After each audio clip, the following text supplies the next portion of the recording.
Hi friends, இன்றைக்கி நம்ம வீடியோவில் என்ன பார்க்க போகிறோன்னா, நம்ம சமையலுக்கு ஒரு 5 எண்ணெய்களை பயன்படுத்தவே கூடாதுன்னு சொல்கிறாங்க. அப்படி பயன்படுத்தினா நம்ம உயிருக்கே ஆபத்தை ஏற்படுத்துமா?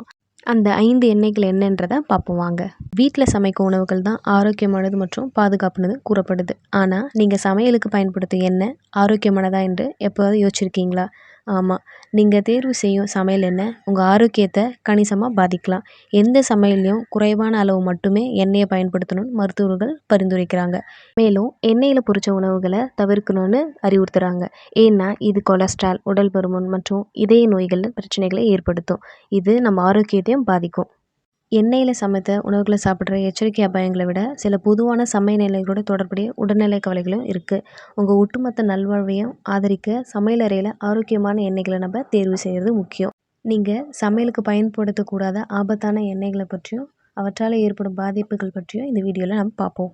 First one, palm oil. பாமாயில் செறிவூட்டப்பட்ட கொழுப்புகளால் நிறைஞ்சிருக்கு. இது ஆரோக்கியமான எண்ணெயாக கருதப்படல. இந்த எண்ணெயை அதிகமாக உட்கொள்ளும் போது இதய நோய் பிரச்சனைகள் நம்ம ஆளாகலாம்.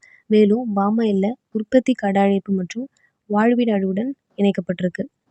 இது சுற்றுச்சூழல் பாதிப்பை தணிக்க நிலையான ஆதாரங்கள்லேருந்து பாமாயிலை தேர்வு செஞ்சுருக்காங்க. இதை நம்ம சிக்கனமாக பயன்படுத்துவதை கருத்தில் கொள்ளணும்.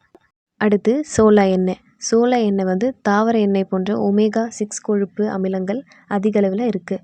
உணவில் அதிகப்படியான ஒமேகா 6 கொழுப்பு அமிலங்கள் நிறைந்திருக்கிறதுனால இது வீக்கத்திற்கு வழிவகுக்கும். உங்கள் ஒமேகா 6 உட்கொள்ளலை சமநிலைப்படுத்த ஒமேகா 3 கொழுப்புள்ள அமிலங்கள் நிறைந்த உணவுகளை உங்கள் உணவில் மாற்றணும். அடுத்து சோயாபீன் எண்ணெய். பதப்படுத்தப்பட்ட உணவுகளில் பரவலாக பயன்படுத்தப்படுறது இந்த சோயாபீன் எண்ணெய் தான். அதிகப்படியான ஒமேகா 6 கொழுப்பு அமிலங்களோட மற்றொரு ஆதாரமாக இந்த சோயாபீன் எண்ணெயை குறிப்பிடுறாங்க. கொழுப்புகள் நிறைந்த மீன், ஆலிவ் விதைகள் மற்றும் அக்ரூட் பருப்புகள் போன்ற ஒமேகா 3 மூலங்கள் நிறைந்த உணவுடன் பதப்படுத்தப்பட்ட சோயா தயாரிப்புகளை தேர்ந்தெடுக்கணும். சோயாபீன் எண்ணெயை மிதமாக பயன்படுத்துறது நமக்கு நல்லது. அடுத்து கனோலா எண்ணெய். மற்ற சமையல் எண்ணெய்களோடு ஒப்பிடும்போது கனோலா எண்ணெய் ஆரோக்கியமான விருப்பமாக கருதப்பட்டாலும் இதை இன்னும் கவனமாக தேர்ந்தெடுக்கணும். இது ஒமேகா 3 மற்றும் ஒமேகா 6 கொழுப்பு அமிலங்களோட கலவையாக கொண்டிருக்கு. மேலும் மரபணு மாற்றப்படாத அதாவது GMO அல்லாத வகைகளை தேர்ந்தெடுப்பது நல்லது. அடுத்து ஆலிவ் எண்ணெய். ஆலிவ் எண்ணெய் அதன் ஆரோக்கிய நன்மைகளுக்காக பிரபலமாக தெரியப்படுது. குறிப்பாக சாலட்கள் மற்றும் உணவுகளில் பயன்படுத்த நமக்கு பரிந்துரைக்கப்படுது. இருப்பினும் இது வேறு சில எண்ணெய்களை காட்டிலும் குறைவான புகைப்புள்ளியை கொண்டுள்ளது. அதாவது அதிக வெப்பமான சமையலுக்கு ஆலிவ் எண்ணெய் ஏற்றதில்லை. அதன் ஊட்டச்சத்து மதிப்பை பாதுகாக்க மற்றும் தீங்கு விளைவிக்கும் சேர்மங்கள் மற்றும் உங்கள் ஆரோக்கியத்திற்கு தீங்கு விளைவிக்கும் ஃப்ரீ ரேடிக்கலின் வெளியீட்டை தடுக்க உதவும். சாலட்களை ட்ரெஸ்ஸிங் செய்வதற்காக குறைந்த வெப்பநிலையில் சமைப்பதற்கு ஆலிவ் எண்ணெய் மிகவும் நல்லது. இவற்றுக்கு பதிலாக நம்ம எந்த எண்ணெய்களை பயன்படுத்தலான்னு பார்ப்போம்.